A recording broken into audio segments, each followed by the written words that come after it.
pinili ng aking partido ang Kapatiran Party. Ako po ay may misyon, isulong ang mga prinsipyo at plataforma ng Ang Kapatiran Party. Iilan po sa mga prinsipyong to ay ilagay ang Panginoon sa sentro ng politika natin. Ang unahin po ang mga kawawa at ape at mahihirap. Pangatlo po, prioritize po natin ang mga karapatan ng manggagawa at isulong po natin ang kabutihang panlahat. Yung mga provision po sa mga plataforma namin ay tanggalin po ang pork barrel system sa ating politika. Yung mabigyan po ng enabling law sa wakas after 23 years, no? Ang tagal-tagal na. Yung anti-dynasty provision sa ating constitution. Tanggalin po yung kahit na anong uri ng sugal at labanan po talaga ang graft and corruption. Bakit po ako? Ang sabi po ng namili sa akin, yung National Electoral Committee po, yung in-house committee ng partido namin, dahil po ako ay kabataan. Ako po ay nagre-representa sa mga kabataan. Idealistic po ako at hindi po ako magsasorry for my idealism. Kinakanta po natin yan sa lupang hinirang, sa panatang makabayan, sinasabi natin yan sa ating pagsasamba sa Panginoon. And this country should be infused with idealism. And we invite you po to dream with us towards a new Philippines. Maraming salamat po. Thank you, sir. At ngayon, pakinggan natin Senador Benigno Noynoy Aquino. You have 2 minutes, sir. Magandang gabi po sa lahat. Tayo raw po hinuhubog ng ating pinagmulan at ating kinagisnan. Ako po'y maswerte sa dalawang panig na ito. Meron po akong mga magulang na nagturo po sa atin ng tama at mali. Sinamahan pati ng mga kasambahay, kaalyado at kakampi na sa rin pong nagtuturo sa atin na hindi dapat sinasamantala ang kapangyarihan at hindi tayo dapat nang-aabuso at tayo dapat pumalag sa api. Dumating po ang Marcelo, naramdaman po natin kung anong ibig sabihin talagang maging api sa kawalan ng katarungan, sa kawalan ng kalayaan, at sa kawalan ng pag-asa. Sakit po na yung pinangako natin hindi naman nunumbalik, kaitinan nandito naman po sa ating bansa. Ako po ay narito dahil sa hangarin nating maibalik ang tama sa ating lipunan. Marahil ang pinakamalaking pagkakaiba natin sa ating ibang katunggali ay hindi ko po hinangad ni minsan na tumakbo bilang presidente ng Pilipinas. Ang matinding tiwala ng tao at hindi ambisyon na pansarili ang nag-udyok sa atin. Sapagkat hindi pansariling kapakanan ang dahilan, may kalayaan akong isipin at isulong ang kapakanan ng iba. Kilala na po tayo sa ating mga kababayan. Sa mababang kapulungan man o sa Senado, may tiwala po ang tambayan na ipinaglalaban natin ang tama hindi lamang paminsan-minsan, kundi sa lahat ng oras. The Filipinos' faith in us is what gives us strength. As long as the people are with us in this fight for change, I am confident that we can address the many problems this administration has created and will leave behind. Ang laban na tapat ay laban nating lahat. Sa tulong ninyo, ako po ay magsusulong sa laban na ito. Maraming salamat po. Thank you, sir. And now, let's hear from Senator Dick Gordon. 2 minutes, sir. Magandang gabi po. Maraming po salamat at ako po ay natutuwa at nakasabay ko ang mga taong dito ngayon na may passion for leadership. Today po ay ang hamon ng panahon ay napakalaki. Lahat tayo nag-agree sa dapat gawin o nagdi-disagree madalas. Pero ang mahalaga po dito, ang kaibahan po dito ay kailangan po yun talagang napakita natin na meron tayong subok na liderato na nagawa na yung mga sinasabi at hindi na nasyadong nangangako. As far as this representation is concerned po, hindi po ako nahiya si Mason yun. Ako po yung naging pinakabatang delegado sa Constitutional Convention habang ako ay isang estudyante pa lamang. Ipinaglaban ko po doon ang Bill of Duties and Obligations of Citizens. May tungkulin ang bawat Pilipino. Hindi lang karapatan. Hindi po panay-kabig, ngunit dapat magbuhat tayo ng ating responsibility sa ating bayan.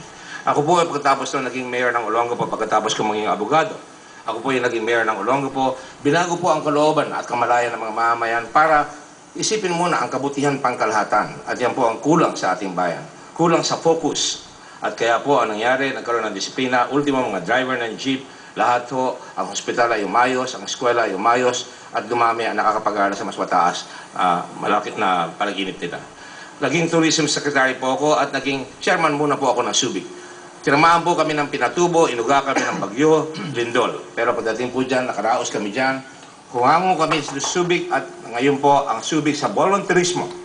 Out of 27,000 volunteers, nagkaroon po ngayon ng 100,000 jobs inside the base and 100,000 jobs outside the base. Sa turismo po, naayos natin ang dangal ng Pilipino. Sa Senado po, pagboto nyo, automated election po ang masatagpuan nyo. Tayo po ang may likha niyan. At ganoon na rin po ang humanitarian law. At ganoon rin po ang turismo. Kaya kailangan po ngayon, the world will always step aside to let any man pass who knows where he's going. This country will know and must know where it's going. Sir. At ngayon mga kapamilya, let's hear it from Brother Eddie Villanueva. Isang mapagpalang gabi po sa lahat. Bakit si Brother Eddie ay naisipang tanggapin na naman ang hamon na tumakbong Pangulo? Sinabi po ni Dr. James Walker, a famous economist who has been specializing on the economies of Asian region, I have never seen a country in this world like the Philippines that used to be number 1 in Asia, but 50 years after, in so short a time, had fallen down to the bottom, overtaken by neighboring countries, including Vietnam as far as economic growth percentage is concerned. Because the Philippines had undergone incredible deterioration due to shocking, unabated political corruption. With due respect to all politicians, nadama po namin kailangang ibalik ang morality and righteousness sa pamahalaan. Nadama po namin kinakailangang ibalik ang takot sa Diyos at pagmamahal sa tao. Itong susi upang magkaroon ng genuine reforms that would lift up the people from the crippling poverty due to shocking, unabated corruption. Brother Eddie believes in hope. Brother Eddie, a long-time political economist, reformer, and pastor, has a passionate love for the emancipation and liberation of our people. Nakulong po si Brother Eddie ng 2 beses during Marcos martial law. Ako po'y binaril, ako'y dinukot, pero the Lord spared my life, and I know for a divine purpose. Kaya po mahalaga na aming ipatupad yung National Transformation Program ng Bangon Pilipinas. For the first time in history, magkaroon isang pamahalang a government of the people, by the people, and for the people, not just for the few. At mabalik po ang dangal at puri ng lahing Pilipino sa mata ng mundo. May pag-asa pa, babangon ang Pilipinas. Salamat po, Brother Ed. Ginoong Nick Perlas, you have 2 minutes, sir. Okay, magandang gabi sa atin lahat po. Nagpapasalamat po kami dito sa UST, sa COMELEC, sa ANC, PPCRV para sa session ito po. Ang ating bansa po ay nagdaranas po ng isang lagim na kumakalat po sa buong bansa.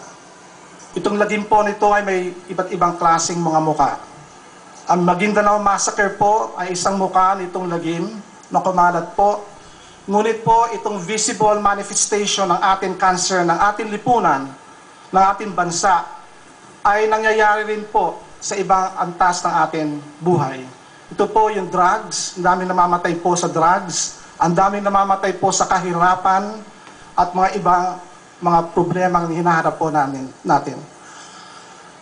Ang isang political system po, hindi pwedeng baguhin ng mga politicians or political system na nagbigay nitong lagim na ito po.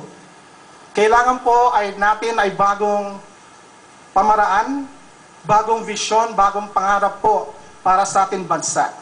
Paano po ako nakakaiba sa mga ibang kandidato po? Ang aking background po sa agriculture, 70% po na mahirap po ay sa agriculture. Ito po ay matatag na background po. May hinaharap po tayong mga changes po sa ating climate, yung tendency ng climate change, si Typhoon Ondoy po, mga super typhoons po. I've dedicated po more than 40 years of my life po sa environmental protection and regeneration. And higit sa lahat po, yung lagim po ng korupsyon. 40 years ko rin po itong pinaglabanan, ang ating korupsyon dito sa ating bansa, mula kay Marcos, mula sa panahon ni Cory Aquino, yung kanya mga kabinete doon po sa agriculture, at kay Ramos, and of course po, kay Harap.